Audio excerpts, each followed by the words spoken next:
Welcome to the Jeremiah Interdenominational Missionary Church, where Jesus is Lord. And we just want to say that we want to send our blessings. Before I forget, we ask you all be blessed and be safe, okay? There's so much crazy stuff going out here in this world. And the topic that Attorney Bill brought to us today are very important topics that we talk to from time to time.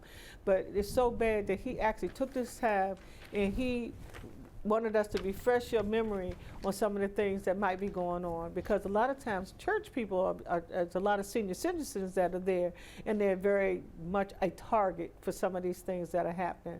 So Donald, I'm going to turn it over to you. And well, before we get into that, I just think that, in the first show we sent out our thoughts and prayers out to, the people who were impacted by the floods down in Texas, and, in other parts of the country, we've had like a lot of tragedies that have gone on. And, just throughout the world, what's going on, in the Middle East, with all the people that are, that are being harmed and dying. And, we have innocent children. And I think you brought that up. That 3-year-old. That that have drowned, and and the 3-year-old that was killed here in this area. Camping, the camping trip, and the 3-year-old the guy just came up and just shot her in the car, and those kids camping, and my biggest thing is that I was talking about in that first show was about sirens. I just think that we should have sirens. Yeah. We can get into that more in depth, but that's just my personal opinion, because everybody doesn't carry their phone with them. Yeah. So everybody doesn't have a phone. Everybody doesn't have a TV. You'd be surprised at how many people don't have TVs. Yeah. Okay, and so some of the methods that we're using now is not going to reach the masses. So with sirens, might not like them, but down in Southern Maryland, when they had that tornado watch, they had sirens. Right here where we are, they had a tornado watch. All we got was a message across the television. Really? And the phone rang in the kitchen. Okay. Okay. Now, if I wasn't downstairs, 'cause I don't use my phone, okay, I would not have heard that phone. I think we turned the ringer off on our phone like maybe 10 years ago. I think my son's 21, so it was maybe like 15 years ago. I don't think that we've had the ringer on. And I think that what happened was Paul called me the other day and said he was going to call me on the house phone. Okay, that's why mine was on. Mine's been on for almost 20, 30 years, and I turned it off right after I got through talking to him. So that's why I'm saying the methods that they use is not going to help certain people. I understand. So sirens you're going to hear. I was really frightful that we had a tornado watch that we had to watch. It was just close. That was here, with the thunderstorm. I remember about 3 weeks ago, we had to go. We went to the basement of my house because it was like a tornado warning that we had here in this area. And it's just frightening. And like I said, if I hadn't been watching television, I wouldn't have known. Okay, because the ringer's off on the phone. Okay. I think we got the alert on the phones. Like we all got the alerts in Maryland. On the phone. That's what they do. They call you by phone. But it doesn't help if you. They're not calling your cell phone. And who carries their cell phone in their hand? I don't. Young Mine's folks in my do. purse. Young folks do. Well, they have them glued to their hand. They the ones that's not in the house though. That's true. That is true. That is true. So So Donald, I'm gonna let you do this part because you actually were trying to tell people how to watch out for scams, and about their estate planning and stuff. Which I'm gonna pass this back to you because I think we hit everything at the top. But we just wanted to make sure that you guys got most of this information. And Medicare is, you need to make sure that your Medicare, when you get your statements, I want to say this, make sure that when you get your statements, you read them. And make sure that everything that's on there you have had done, okay? If it doesn't sound right or your doctor accidentally, I'm going to say accidentally, put something on there that you did not have done, then you need to call the doctor's office, see whether or not it was an error, and then you need to let Medicare know, okay? Anybody that calls you on the telephone, do not give out any information. I had one of those calls today, and I just know, it's hang up, They were trying to tell me, and Medicare did tell me, I call Medicare. After I get off the phone with these people, I'll call Medicare. I'll call Humana if I have to, okay? But don't give them any information, because that's what they're trying to do. And I let Medicare know I did not order anything. Somebody called me from this number. I gave them the name of the people and the number that came through on my ID. And I said, in the day, I want you to be recorded that the lady that I always ask, this is something that people don't do. When people call you or you conducting business on the phone, if you even making the call, ask for the person's name that you're talking to on the telephone number and the company that you called. So if you ever have to refer back to it, you put the time, the date, the person's name, and the phone number and the company, okay? Because if you ever, I have a one of those little black and white books you got in high school where I make notations. Like a journal? Yeah. What they call it, cosmetology book, whatever it was. Anyway, but I write down a composition book. Thank you, Tom. I write down things like that so that if I have to refer back to it, that you do. You might think that it's being a little paranoid, but you got to be, you know, because these scammers are. The lady told me at Medicare today. She said they are slicker than slick. She said because they are now cloning the name of agency, because the only reason why I picked up on this phone call was because it said United States government, and like you said earlier, it could have been the president, I don't know, okay? But it said United States government, and she said they're cloning agencies that they know that you will pick up on the phone if you will not answer them. And you know they have 3 or 4 different phone numbers, right? But it's the same company. So she said, so be careful. If you're not expecting she actually said, if you're not expecting a call from, you know, somebody from one of those agencies, you don't answer it, you know, because they'll send you a text message or an email, you know. So be careful, because there's a lot of scammers out here, and we try to tell you this. We've been talking about this for years. Right, Attorney Bell? Yes. So, I mean, I think we made some very good points. You made some very good points here. But, you know, seniors are being targeted by scammers. And, you know, some of the reasons why seniors are being targeted is because many times seniors, you know, they're at home all day. And seniors are some of the very few people who actually answer the phone. You know, a lot of people don't answer the phone, but seniors answer the phone. And a lot of times, you know, with seniors, sometimes they're lonely. They're at home, they're lonely. They want somebody to talk to. Yeah. So people, you know, so these scammers, they sort of prey upon that. So one of the things that, you know, Paula has said, you know, in previous shows, and I'm hopefully that she'll say again, is, you know, when you start getting these phone calls and they start asking you for information, she said, hang up the phone. They used to call it Mr. Click. Click. You know, and if you're so concerned about, you know, if it's somebody calling saying that, you know, they're with Medicare, or they're with Social Security, or they're with the Internal Revenue Service, or they're with the Sheriff's Office, or DMV. Hang up the phone and, you know, go and find the number for these agencies and call them back to see if this is legitimate. Okay?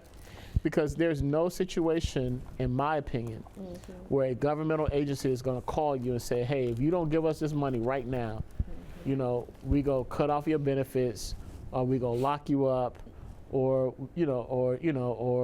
something bad is going to happen. So and let me say, just to your point, if you call them, they're going to tell you, DMV is going to tell you, they're going to call you straight up. We do not call you on the telephone. We send your information to you by mail. So if anybody ever calls you and say you owe a ticket, we're going to lock you up, that's not the way we operate. So know that is to be true. Most of those agencies that we talk about, 99.9% of the agencies that you're talking about will not give you a phone call unless you call them and ask them to call you back, okay? But other than that, they're going to send you correspondence through the mail, so they have something concrete in their hand to say, we did this to you on such and such a day. Is that right? Yes.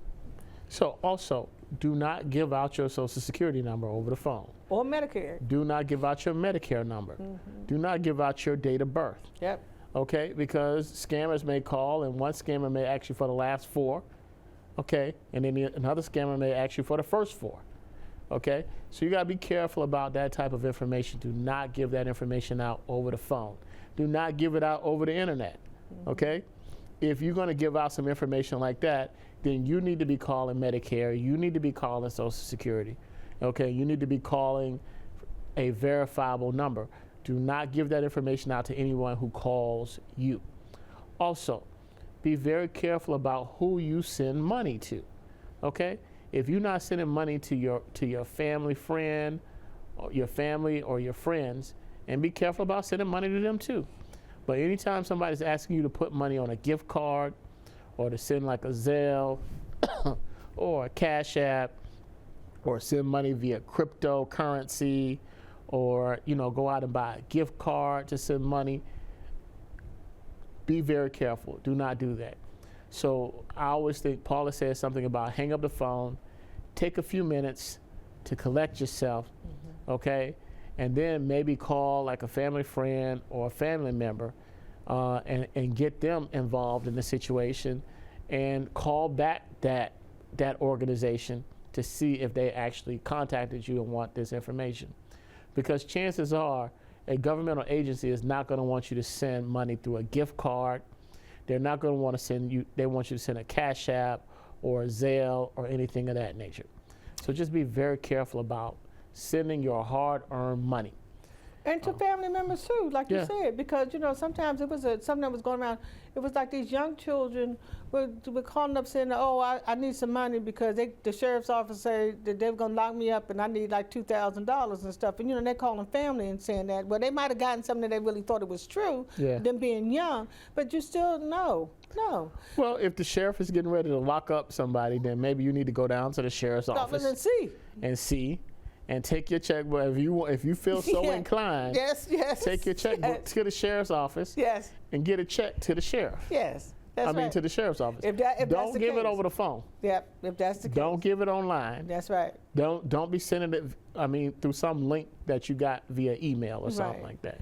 And be very careful about these business ventures. A lot of seniors are getting involved in these business ventures with people that they meet over phone or online. Well, I get them all the time to say, we have $150,000 that we be proud to invest in your business, right? Okay. Yeah. They send you credit cards too. Don't tear them up, break them up. Don't even open up the envelope, cut it up, okay? Because you didn't apply for a credit card, and that's just a way to get you in debt. Because on the outside of the thing said you've been pre-approved, okay? Cut it up. If you're going to enter into a business venture, you need to go and contact a local attorney, okay? And have that attorney represent you in that business venture, okay? Because the first thing that attorney is going to do is probably do a little due diligence to make certain that this is legitimate before you start sending your money.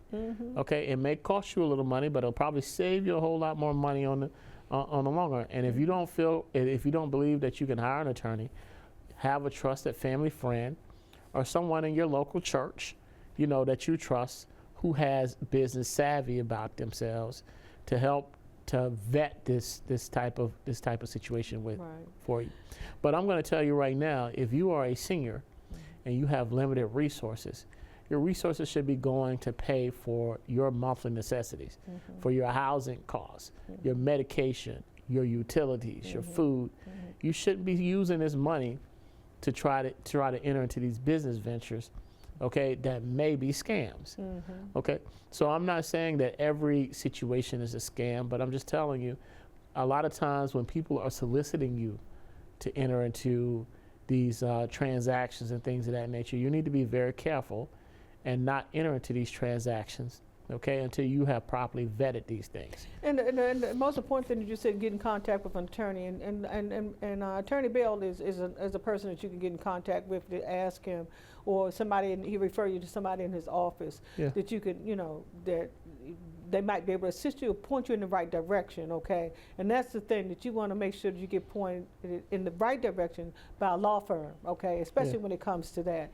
I do want to give you this. That's why I pulled out my number. I want to give you the Medicare number, okay? The Medicare number, so you have it. For those senior citizens that need to call Medicare, you see I keep it in my phone, okay? The Medicare number is 1-800-633-4227. I'm going to say that again. Medicare, 1-800-633-4227. And you can call them 24/7, okay? You call them anytime that you have a question about something, or your bill, or whether or not it's not supposed to be there, or you think you've been scammed. You know, like I said, though, when those people make those calls, make sure you write down the phone number of the person. Always ask a person that you talk to that you don't know anything about, that's asked you, ask them, what did you say your name was? And write their name down, okay? Now, I noticed one company now that they don't give out names, they give out like flavors. They said apple, orange. Yeah, really? Some company that calls every day and then, and so I said, oh, so y'all don't give out names no more. Y'all giving out fruits, okay? Well, that to me is a red flag. And you know that's a scam. That's okay? a red flag. You know that's a scam. There's, in all likelihood, that may be a scam. You know that's a scam. And those are, and whenever you suspect that it's a scam, hang up the phone. Mr. Click. You know, because anytime somebody's trying to get you, and another red flag is when someone wants you to act immediately, okay? If you gotta act immediately. You know, that's a definite red flag right there. And, you know, or if they're not willing to give out the information, or if it's a situation where they're trying to keep you on the phone and they won't, and you know, they're like, you know, so salespeople, they have like tactics that they use to pull you in and to get you talking, to make you feel comfortable. And the whole point of making you feel comfortable is they're trying to get information from you. Yeah, so it won't be, I'm sorry, go ahead. I'm sorry, I didn't mean to interrupt you. I thought you had a pause. Yeah. Go ahead. Yeah, because what they try to do is, you know, they don't hit you with the Social Security number or the date of birth or the Medicare number. They don't hit you with that offhand. Mm-hmm. You know, they try to engage you. They try to find out stuff about you, like maybe about your family, about your wife, about your husband, about your kids, your grandkids. They try to find some area of commonality to get you talking, to try to get information out of you. And another reason why they're trying to get this information out of you is because a lot of us may use our kids' names or our kids' birthdays, you know, like the month and year as our passwords. And so they're gathering up this information, and then, you know, they can hack your phone, or they can hack your computer, and then, you know, they're using all this information that they got in order to try to get access to your personal information. So that's the reason why I say, you know, anytime somebody's trying to engage you, trying to get information from you, just be very, very careful about providing that information over the phone or over the internet. So I just think or that, through a mail, because they send you through mail and ask you to send out a form, or you can call. Ask, like you said, ask another family member. Yeah. Does this seem legit to you? Because it don't feel right to me. You know. Now be careful what family member you ask. Oh yeah. Don't ask that family member that's always involved in the get rich schemes. Yes. You know, the ones who say, you know, I made $1 million in crypto, but you know, they still, you know, they didn't make $1 million. Well, I'm saying that I wouldn't go to a younger person. I would go to an older person. And if that older person starts talking that foolishness, then you don't want to talk to them either, you know. But I would not. A young person hasn't lived long enough to be able to give you advice. That's why I look at it, you know. They might be able to tell you give you advice about what the young people are doing. Yeah, you can have conversations about what they're doing. But stuff that we talking about, Medicare insurance, life insurance, how important that is for people to have, you know what I mean? Yeah. They don't want to hear about death. They don't want to talk about death. They don't want to know other business other than what they have. I think this is just a very important point that you made about sometimes people hadn't lived enough to really understand this type of stuff, you know? Right. I mean, you know, like, you know, even people in their 30s sometimes may not have lived long enough, you know, so you got to be careful about, you know, I think it's good that you involve those type of people, have those conversations, but you need to have like a trusted advisor. Because you have to teach them. Okay, so you do have to have those conversations, but not as advice I would ask you. Yeah, but when it comes to somebody wanting you to do something with a gift card or crypto or cryptocurrency or something like that, you know, that's, you know, those are red flags, but that's something, you know, you talk to the young people about. They want me to go and take this $5,000 out of my account and take it to this crypto machine at the Royal Farms and, you know, and send it to the IRS. Right. Okay, well, we're not doing that. Right. Okay? We're not doing that. We're not doing that. Yeah. If you go send money to the IRS, then we need to go and find the address for the Department of Treasury, where checks go, and then you're gonna write a check out and you're gonna send it. So you're not gonna be sending money, online. You're not gonna be sending money, through crypto. You're not gonna be sending money through gift cards to pay a tax bill, or to help get somebody out of jail or something like that, or whatever. Yeah, if it's a baby shower or a marriage or something like that, that's something different. You can use those kinds of things, but no, not to pay somebody else's bill. Not to conduct business. No. Not to conduct and business. when in doubt, you always have somebody that you can call, and Attorney Bell's office is available. And then we have another person, if it's about something, he'll be on next week, Ross 11. He'll be on next week. That he's another person that they don't work in the same office, but they work across from each other, and they like partners because they do two kinds of things, but they kind of like help each other with their clients. Yeah, I refer people to him. So I was telling you about a situation where someone had scammed a potential client out of $4,000. Because they were going to offer them this loan modification, which nothing ever happened. They just took the people's money and whatnot. So he was able to, really work the system, and he was able to help them get their money back.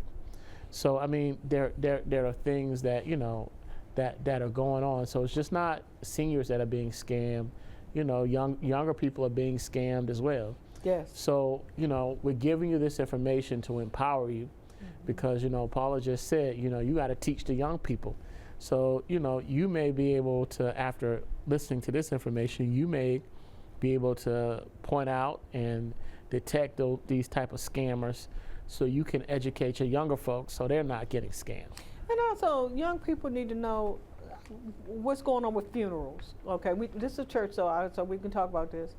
But they need to know, because you find that you have younger people that are actually, they have parents that are passed on. Yeah. And they never actually had to be involved in trying to put a funeral together. And they don't really want to make it seem like they don't know anything. It's interesting you say that. One of my clients recently passed away, and his and he would come into the office. He was an older gentleman, but he would always come into the office, and he would always tell me about his granddaughter. And he was like, she's the person that's going to take care of me, whatever, when I die. Yeah, whatever, my business, whatever. If I'm in the hospital, she's the person I call. He was in the hospital. Guess who called? His granddaughter. And she came by the office to see us about 2-3 weeks ago, and I'm asking about her grandfather, and she said, well, he just passed away last week. And I could tell that she was in shock. So she was the one who had to put on, and I went to the service a couple of weeks ago. She put on a very good service, but I talked to her today, and she was like, I didn't know what I was doing. That's right. Because she said I really didn't have any. Never had to be involved. Any guidance or anything on how to get this stuff done, or what to do, or where to put it on and stuff. Yeah. So it's good that you're providing this information about trying to teach educate and educate young people about hey, this is what needs to be done. That was the second part of what I wanted to talk about this evening, about getting your affairs in order. I don't know if we have enough time. I don't know if you want to really go into that. Well, hold on. I just want to say this one thing we talk about all the time, because it's on a commercial, and we both agree it's a very good commercial. Yeah. That you might want to leave people's stuff or whatever. You got to get a trust and will, okay? You either get a trust or you get a will. Or you get both, okay? Yeah. Because it's just not like they say on the commercial, oh, Donald, when I die, I ain't put it in writing, I don't have it anywhere, but I want you to make sure you take care of all my affairs. Yeah. And my kids come to you and say, you got to be a fool, you know what I mean? Well, what's going to happen is... My kids wouldn't say that to you, but I'm just saying, because they said, that was my mother. Yeah. They wouldn't do that. I'm just trying to give you an example. Oh, no, but what happens because they know you very well, and they would trust you. But what will happen is, if you have no will, okay, if you have nothing in writing indicating how your affairs are to be taken care of, then the state laws where you live take over, okay? So, and if you don't want, you got the probate laws take over. So every state, every jurisdiction have their own laws on what happens and who's entitled to what and things of that nature. So that's the reason why, if you have, and people, a lot of times people say, I don't have anything. Well, yeah, you do. You got a house, you got cars, you know, you may have life insurance, you may have money in your bank account. Or some antiques that you got that are really worth something and you don't even realize how much they're worth. And I just did a will for an older gentleman who's on his second marriage. You know, he's in his 80s and he just got married again. He's in his second marriage. He's happy, but you know, he has Bibles that he wanted, you know, his grandchildren to have, you know. And, you know, we put that in the will. Absolutely. You know, because, you know, those Bibles may not have a lot of financial value to them, but they have a lot of value to him because he was a minister. He's a minister also. And they have historical value. And they have, they do. They got family Bibles and they got Bibles that he wants his children and his grandchildren to have. So that's why it's important that you have your wishes, you know, put on paper and that is documented. And that most importantly, your family members know where it is, because when you pass away, you know, there's going to be a lot of hurt feelings involved. And then a lot of times your wishes aren't going to be the ones that are going to be. And you should have that conversation if you got children with the children, so they won't get bad with the brother or the sister. You know, this is a person. This is what happens. Well, this is how you know where this is going to be in case something happened to them. Well, but it should be a family conversation that had, and not when the person passes on. You know. And you always go have those family members who are not going to want to comply with your wishes, but that's the reason why you need to have it in writing. You have that, I think it's very important you have that conversation, but you got to put it in writing. And it has to be notarized. Yes. Because it just been it has to be witnessed. Yes, it had to be witnessed and notarized. Yes. Because it don't mean a hill of beans because you wrote it down. It depends on what state you live in. Of course. So you have to have it notarized. And it's always good to have a person like Attorney Bell to take a look at it, you know, and see what it would cost for him to help you, assist you in getting it done right and correctly so that you don't have a problem. His name is in the credits too, but you can tell him real quick. Tell him how to get in contact with you. Oh, so I'm right here in Prince George's County. I'm in Greenbelt, so 6305 Ivy Lane. I'm here in Greenbelt. You can call me, 301-614-0535. I got 3 young ladies who work in my office, and you know, we're always willing to talk to you over the phone and set you up an appointment. You can come in and meet with me, or we can do it virtually. I do the virtual thing now. I don't like it, but I do the virtual thing. 2025. Yeah, that's the key. You have to. I like to meet with people in person, but yeah, just give me a call. Number again? 301-614-0535. And with that, I'm going to bid you good night, and thank you for allowing me to come in and meet with you this evening. And we want to say thank you, God, for watching over us and watching over